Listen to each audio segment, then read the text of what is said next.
सभी को मेरा नमस्कार। उम्मीद है आप सब ठीक होंगे। आज का हमारा टॉपिक है अधिगम की प्रक्रिया, लर्निंग प्रोसेस, मतलब सीखने की क्या प्रोसेस होती है। आज हम उसके बारे में पढ़ेंगे। ठीक है, तो सबसे पहले एक बार इसके पार्ट्स के बारे में पढ़ लेते हैं। सबसे पहले होता है अभिप्रेरणा, उसके बाद लक्ष्य चयन या निर्धारण, उसके बाद अनुक्रिया, उसके बाद बाधा, उसके बाद समस्या प्रयास, उसके बाद लक्ष्य प्राप्ति और उसके बाद सकारात्मक पुनर्बलन। ये एक सीरीज वाइज चलता है ये सब कुछ। ठीक है, इसको याद वाइज चलता है इसको। अब वही बात है, पता है प्रॉब्लम क्या आती है? प्रॉब्लम ये होती है, कई लड़के या लड़कियां क्या करते हैं, मेरे भाई बहन क्या कर देते हैं, लक्ष्य चयन को फोर्थ पार्ट कर देते हैं, सेकंड पार्ट कर देते हैं। ठीक है, और इसी तरह सफलता प्रयास को पहले कर देते हैं, तो आगे पीछे कर देते हैं इनको। इसको स्टेप बाय स्टेप याद रखने के लिए आज दो टाइप्स बताने वाला हूँ आपको। ठीक है, दो टाइप हैं और उम्मीद है दोनों टाइप इंटरेस्टिंग होगी। ठीक है, कोशिश करिए पूरी पूरी ताकि आपको याद रह जाए, क्योंकि मेरा मानना ये है जब तक आप एजुकेशन को इंटरेस्टेड नहीं बनाओगे तब तक उसका कोई फ़ायदा नहीं है, तब तक आपको उसका इंटरेस्ट आएगा ही नहीं। ठीक, दो टाइप हैं, दोनों टाइपों के बारे में आपको बताऊंगा। ठीक, पहली टाइप गर्लफ्रेंड बॉयफ्रेंड वाली है, दूसरी टाइप गवर्नमेंट ऑफिसर की स्टोरी है। ठीक है, तो पहली स्टोरी में स्टार्ट करता हूँ, गर्लफ्रेंड बॉयफ्रेंड वाली। कॉलेज में एक लड़का होता है और उसके सामने से कोई सुंदर सी लड़की आती है। ठीक है, वो लड़की उसके पास से होकर गुजर जाती है, लेकिन वो लड़की इतनी सुंदर होती है कि लड़के का मन पिघल जाता है वहीं पे।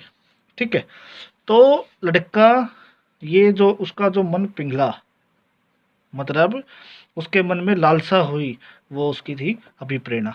ठीक है, क्या लालसा हुई? लड़की को अपनी गर्लफ्रेंड बनाने की। फिर वो डिसाइड करता है नहीं, मैं इस कॉलेज में इस लड़की को अपनी गर्लफ्रेंड या वाइफ बनाऊंगा। उसने क्या किया? लक्ष्य का निर्धारण किया, मतलब टारगेट फिक्स किया, एम बनाया कि हाँ मुझे तो इस लड़की को ही अपनी गर्लफ्रेंड बनाना है।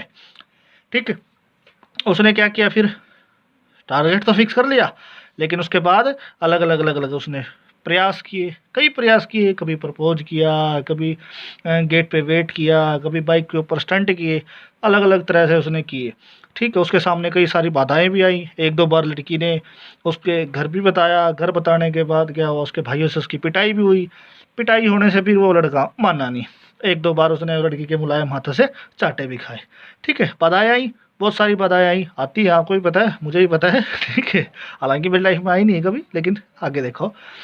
तो इतनी बाधाएं आने के बाद भी फिर लड़की के मन में आता है कि यार लड़का इतने सालों से मेरे को इतना प्यार कर रहा है, ये है वो है ये है वो, मतलब मन में आ जाता है। ठीक है, तो उसका फिर वो प्रयास सफल हो जाता है, लड़की उसको हाँ भर देती है। लड़की हाँ भर देती है तो उसका, लड़के को क्या हो गया, उसको लक्ष्य की प्राप्ति होगी। लक्ष्य की प्राप्ति होने के बाद उसके मन में एक विचार आया, उसके मन में एक पॉजिटिव मोटिवेशन आया। क्या? गर्लफ्रेंड तो बना लिया, पॉजिटिव मोटिवेशन क्या आया कि अगर ये लड़की मेरे को हाँ कर सकती है तो इसके माँ बाप भी मेरे को शादी के लिए हाँ कर देंगे। ठीक है, तो उसके मन में पॉजिटिव मोटिवेशन आया। अब ये था स्टेप, पॉजिटिव मोटिवेशन आया तो मतलब दोबारा से वही अभिप्रेरणा। फिर उसका टारगेट क्या हो जाता है? फिर उसका टारगेट होता है उसके घर वालों को मनाना। ठीक है, फिर वो प्रयास करता है, बस यही प्रोसेस चलता रहता है। ठीक है, स्टोरी इंटरेस्टिंग लगी। और दूसरी स्टोरी हमारी है गवर्नमेंट ऑफिसर वाली। वही लड़का होता है, ठीक है, वही लड़का होता है, कॉलेज में एक बार एक एसडीओ साहब आ जाते हैं। ठीक है, एसडीओ साहब आ जाते हैं तो एसडीओ साहब को देख के उनको लोग उनकी रिस्पेक्ट करते हैं। उनको उस रिस्पेक्ट को देख के लड़के के मन में आता है काश मैं भी यही ऑफिसर होता। ठीक है, वही बात मन में उसके आई, अभी प्रेरणा। ठीक है, फिर वो क्या करता है, फिर वो मन ही मन सोचता है कि नहीं, बनूंगा तो मैं एसडीओ ही बनूंगा, एसडीएम ही बनूंगा। ठीक है, तो वो लक्ष्य का निर्धारण करता है कि नहीं, मैं एक दिन एसडीएम जरूर बनूंगा। ठीक है, लक्ष्य का निर्धारण करता है, वो प्रयास करता है, मेहनत करता है, खूब करता है, पढ़ता है, लिखता है। मेहनत करने के बाद उसमें फिर बाधाएं भी आती हैं, कभी किताब नहीं होती, कभी कोचिंग के पैसे नहीं है, कभी टाइम नहीं है, कभी गर्लफ्रेंड का फ़ोन आ रहा है, कभी कुछ है, तो बाधाएं भी बहुत आती हैं उसकी लाइफ में।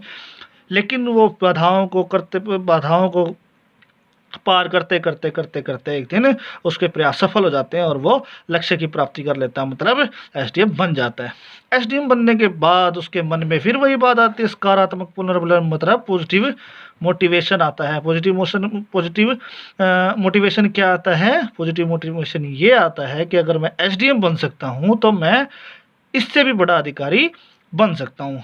वो फिर क्या होता है, इससे बड़ा अधिकारी, फिर वही बात आ गई ना, फिर अभिप्रेरणा जगती है कि मैं इससे भी बड़ा अधिकारी बनूंगा। फिर लक्ष्य का निर्धारण करता है, फिर वो प्रयास करता है, फिर समस्याएं आती हैं, तो ये प्रोसेस ऐसे ही चलता रहता है। उम्मीद है आपको टॉपिक अच्छी तरह से क्लियर हो गया होगा।